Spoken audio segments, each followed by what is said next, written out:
Tamil season 9 டே 64ஓட அடுத்த ப்ரோமோவில் பார்த்தீங்கன்னா ஒரு தென்றல் புயலாகி வருதுன்ற மாதிரி தான் அரோரா வந்து தன்னுடைய பேச்சு திறமையும் தன்னுடைய சண்டை திறமையும் வந்து கமருதீன் காட்டிட்டு இருக்காங்க.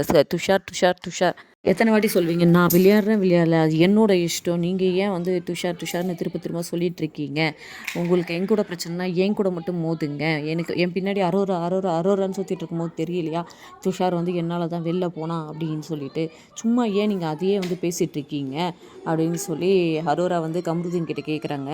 கமருதீன் என்ன சொல்கிறாருன்னா, துஷார் வந்து வெளில போயிட்டான், அவன் வந்து என்ன ஞாபகம் வச்சிருப்பானான்னு கூட தெரியல, அவன் வெளில என்னன்னாலும் பண்ணலாம்ல, நீ தானடி சொன்ன அப்படின்னா, நான் அப்படி சொன்னேன்னா அப்படின்னு அரோரா கேட்குறாங்க. ஆமாடி நீ சொன்னடி, நான் ரொம்ப ஆக்ரோஷமாக வந்து பேசுகிறாரு, நான் அப்படி சொன்னேன்னா இவங்க ஒரு பக்கம் அரோரா ஒரு பக்கம் கேட்க ஒரே சண்டை களமாக மாறி இருக்குது அந்த பிக் பாஸ் ஹவுஸ். இதில் வந்து என்னதான் வந்து அரோரா துஷார் கூட பழகி இருந்தாலும் துஷார் வெளில போனதுக்கு அரோரா காரணம் இல்லை. ஏன்னா மக்களுக்கு பிடிக்கலனா அரோராவை வெளில அனுப்பிச்சிருப்பாங்க.